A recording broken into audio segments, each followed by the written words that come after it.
Well, we're back in the Miata, and has this ever happened to you? That looks normal. It's a little quicker than it should be. Well, in this episode of, I don't know what the hell I'm going to call this show, we're going to rip out the flasher module, put in a bunch of new caps, and maybe change out a resistor or two to fix this issue. So if you've got like LED bulbs, or I don't know, you're just normal standard bulbs like me, or blinking all weird, this will fix that right up. Maximum safety!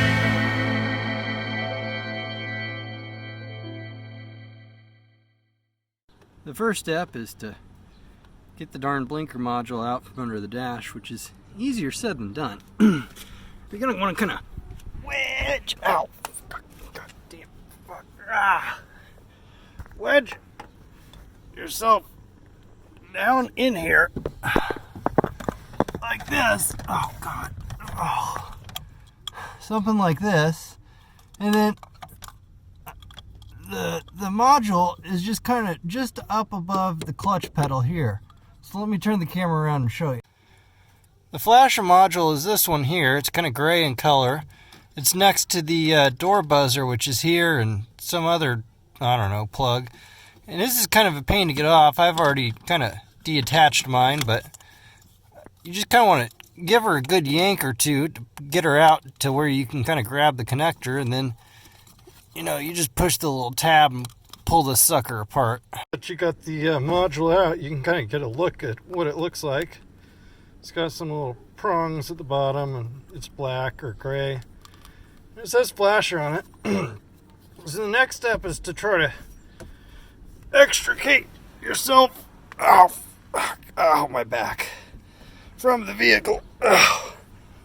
And now we're going to take this bad boy inside and replace on some of the components inside of it.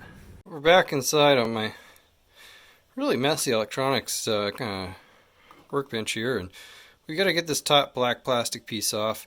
I've found the best way to do that is with some tweezies here, and you just kind of stick them in the edge here and jab down, and it'll pry this out, and you can get the tabs out.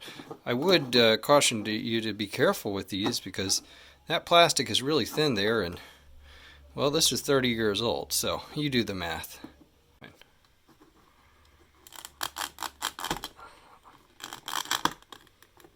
One side, and do the same thing. Shove this down in here. Comes right out. Now, carefully grab one of these and give her a little wiggle, and it'll come right out. What are we going to be replacing on? This little resistor here apparently helps with some of the current sensing to do the fast flash or the slow flash. And then these three electrolytic capacitors. Electrolytics are kind of notorious for drying out over time, and then they kind of lose their capacitance and don't work as well. So I've got some OE replacements of these exact caps, or some very similar parts, and then we're going to do a little something different than what most people do, and we're going to replace this with a surface mount component on the bottom side of the board here. So the first step, we're going to remove R1 here. It's labeled here on the back side R1. You can kind of see it. Alright, so I've got the tweezer underneath one leg of the resistor here. Then I'm just going to heat up the pad on the bottom here. And just pull some pressure, and then the resistor should just pop out as it did here. Now we'll do the same thing on the other side. Kind of come like this, heat up the pad, resistor pops right out. This is the part that I got to replace it. It's a 1 mega ohm 0603 surface mount resistor. I'll put the part numbers down in the description. And this is what they look like. They come in this little tape form, and we'll just pop one out here. Once again, I like to use my soldering multi-tool, the tweezers, which I use for just about everything. Cut a little hole, stick your tweezers in, grab the tape, pull it out to the edge, And then you just kind of want to peel back. There's a plastic covering. And you peel it back, and then one of the resistors is going to fall out, and we'll just put it on our table right there. So we need to put the resistor between these two pads here, and I like just picking these bad boys up, and I'm just going to heat this up and just kind of drag the solder over to it. I might need some extra for this side, so I've got some solder. I'm just going to do one of these. Oops. Boom. Just like that. Bingo bongo. Now you're done.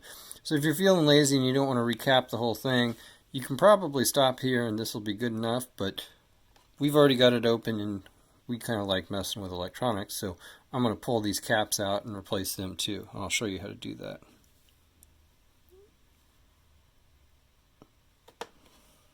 And that's what the finished product looks like. So to pull these caps off, you can actually just grab them with your finger and pull once we heat them up. You may notice I have a huge blob of solder on the end of my iron, and that's so I can kind of hit both pads at the same time so that then I can pull it out. And these leads are kind of bent, so it makes it hard to pull it out. And solder may splash everywhere onto your... Ow, shit, that's hot. Alright, take two. We got some leverage. We're just going to use the tweezers to kind of pry them up and bend the lead straight. And there it goes.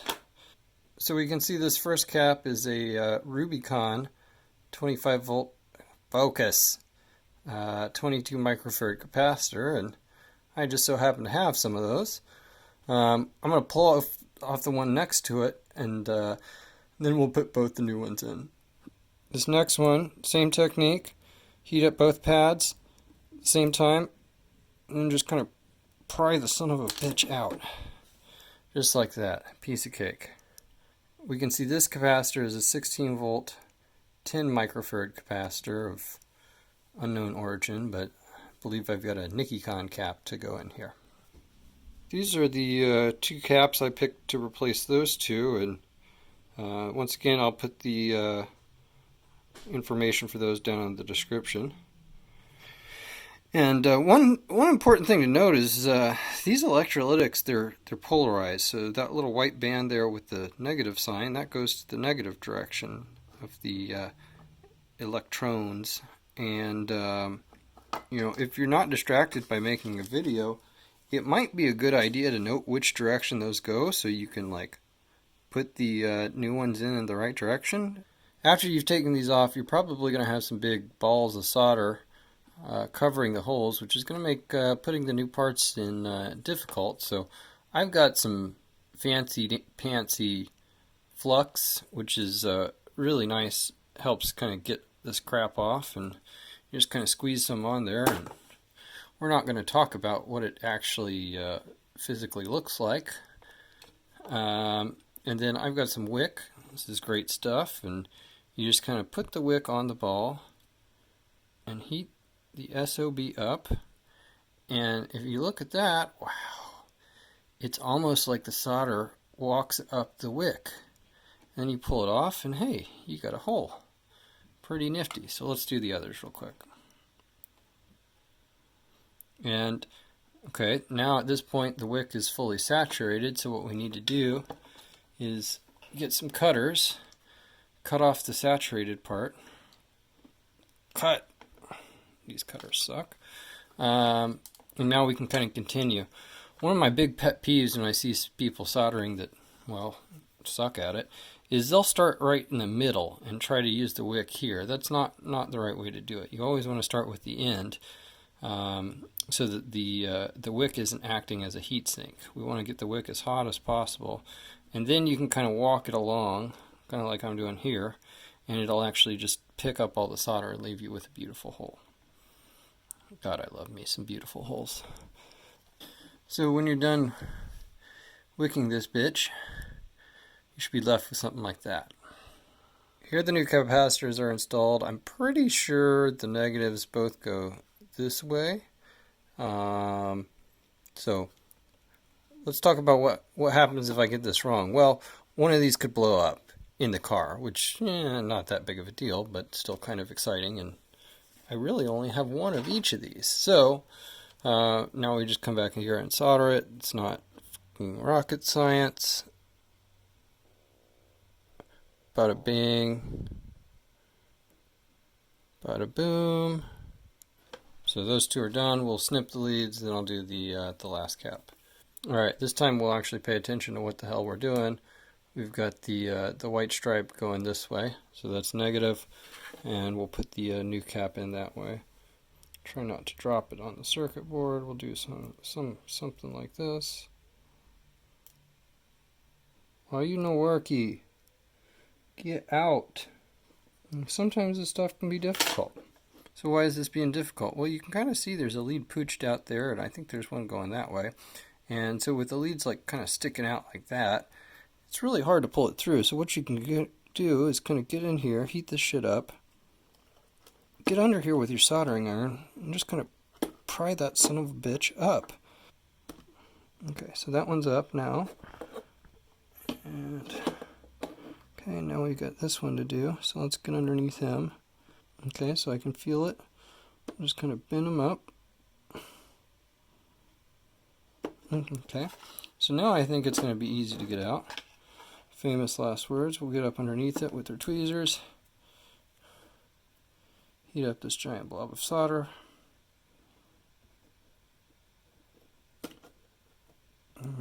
There we go. Now it's up. This is the final new cap that goes in there, and yeah, I'll put the information down in the description.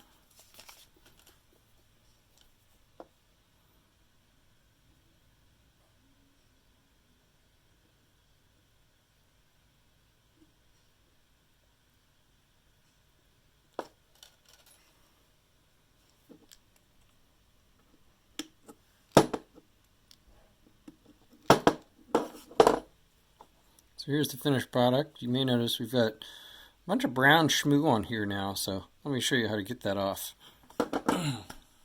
So clean this stuff off. Just get your favorite Boozahol. You know, probably use isopropyl because it's cheaper. And then normally I would use like a little nylon brush to wipe this stuff off, but I don't have one around me right now, so I'm just going to kind of break up the flux and the crusty bits with my multi-tool here. I swear you can use tweezers for anything in electronics. And this is just going to kind of break up the crust. You'll see we're actually getting some buildup here of the burnt flux on the tweezers itself, and this is kind of just helping to get the flux into solution. And then we'll kind of come on here, and you can see the nasty brown mark here, and well, most of the crust now is off the circuit board, so at this point we'll just fold this over and blot this a little bit, and I think we're pretty much done, so let's go test on it. So I got the dingus temporarily installed here in the car. There's the wires plugged into it, and I didn't put the case on.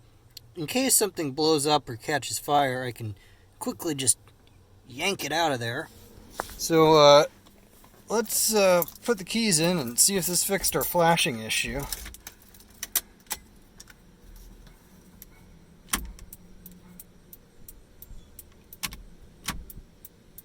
Hey, they're equal now. That's badass. So we'll put the case on, and so I think that's going to be it for this video. I know I've been promising y'all some tuning action on the Miata here, and well, I'll give you a sneak peek. We've been diligently working on that the past couple weeks, because that's the we'll call it the college ECU, and well, what is that? What in the? See y'all next time.